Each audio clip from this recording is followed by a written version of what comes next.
Hello children, in the previous chapter we learned that Wanda had made amazing drawings and it was displayed in the classroom. So now what happened? Everyone was having a look at the amazing drawings Wanda had drawn and they were admiring it. In the meantime, the monitor of the class brought a piece of note. For whom? For their teacher, Miss Mason. Now Miss Mason read that note multiple times because she couldn't believe what was written in it. Finally, she decided to gather the class to read it loud and clear so that they may know what was written on that note. It was a letter from Wanda's father. She silenced for a while, which created tension in the minds of students. Students were thinking that what the teacher is going to read about. She adjusted her spectacles while made it clear how important that note is. Then she began reading it and everyone, they were listening it carefully.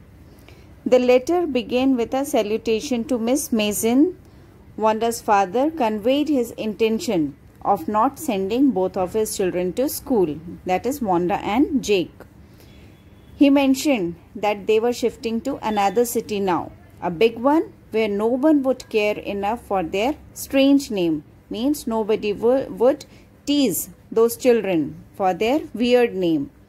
A big city with a lot of people and having weird name.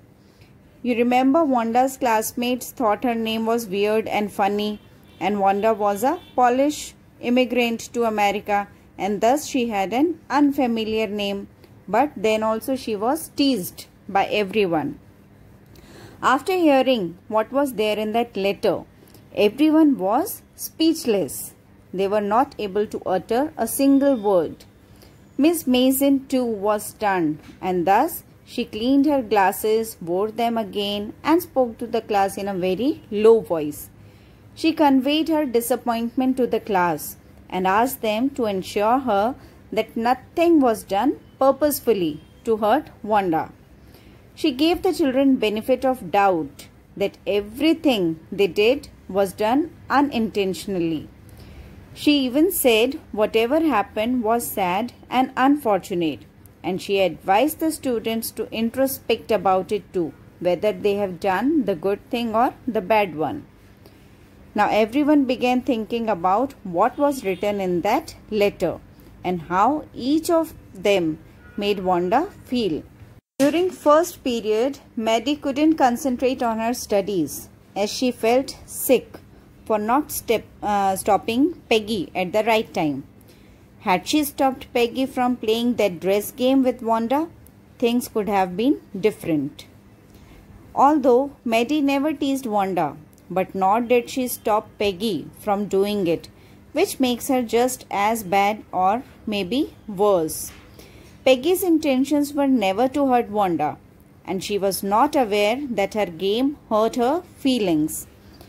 Maddie, on the other hand, was aware of its impact, yet she stood silent, which made her a coward for not standing against what was going on wrong. Now, filled with guilt and regret, Maddie wished for a chance to apologize to Wanda.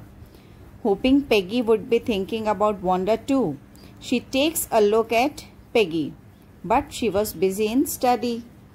Regardless of what Peggy was thinking, Maddie decided to take some action.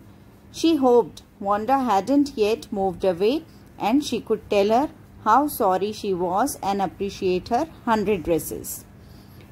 On the same day, after the school had ended, Peggy asked Maddie if they could go and check if Wanda has moved or not. Maddie was satisfied at the thought that they both had some same plans of apologizing to Wanda. Both of them hurried to Boggins Heights, the place where Wanda lived, just to find out whether she is there or no. During this season, the place was generally wet and the atmosphere was sad and hopeless. Now Peggy tries to comfort herself by murmuring that at least she didn't call her a foreigner because she was an immigrant. neither did she make her feel different from having an unfamiliar name. She was always in this delusion that Wanda had no idea that those girls were making fun of her. Above all, Wanda is such a great artist too. Maddie, on the other hand, couldn't say a word. What she hoped for is a chance to confess, make amends, appreciate her, and even try to stop her from moving away.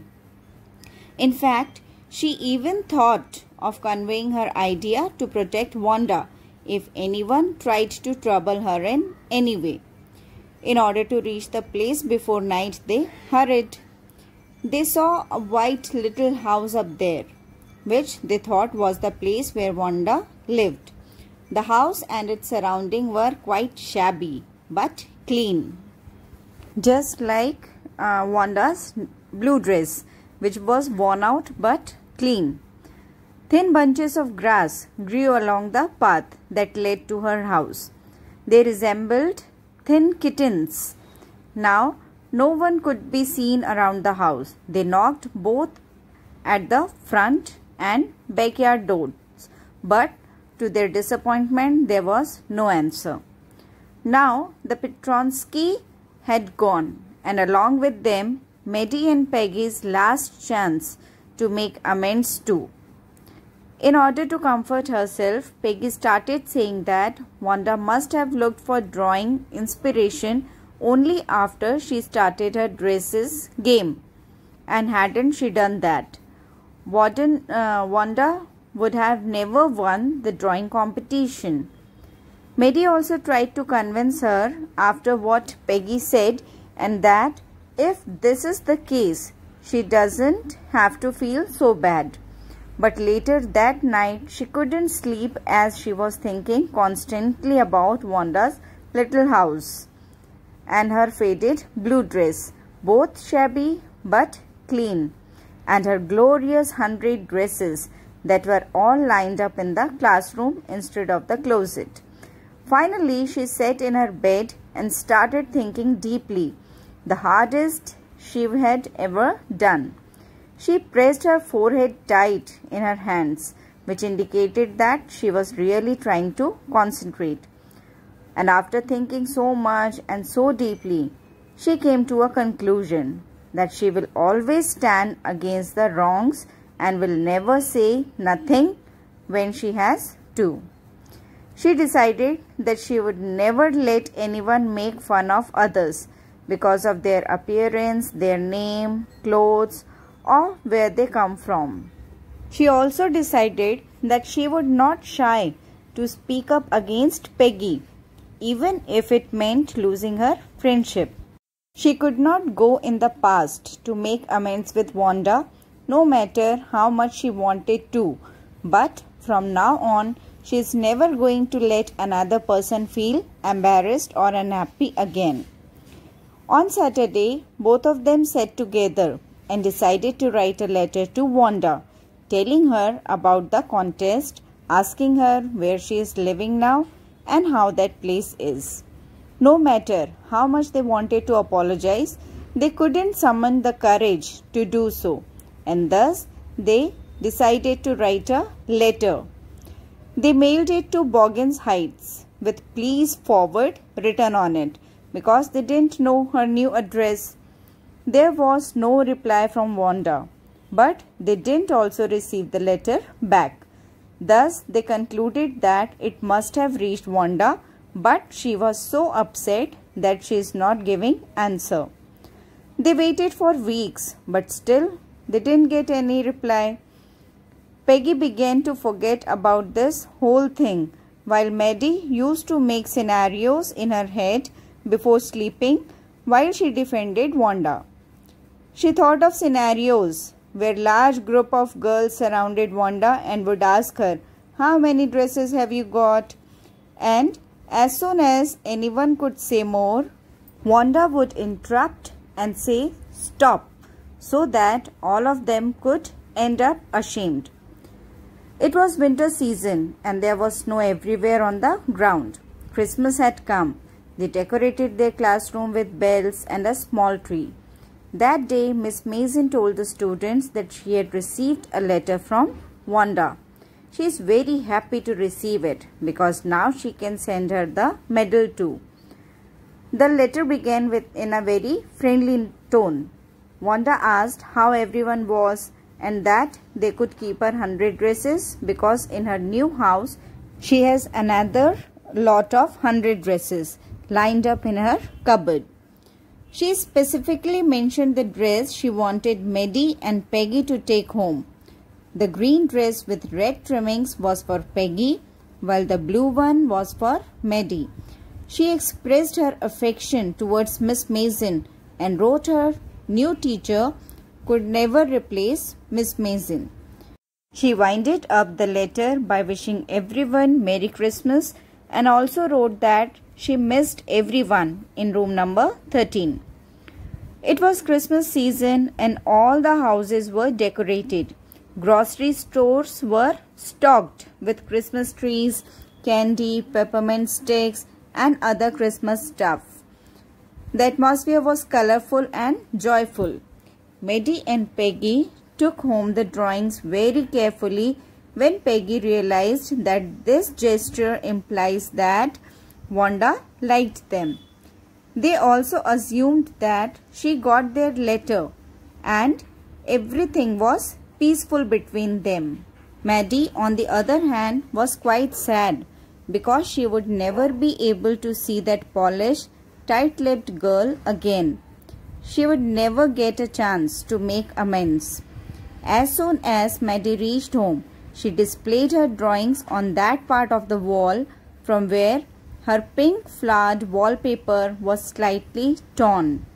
Maddie's room was shabby too, but the drawing made it very lively.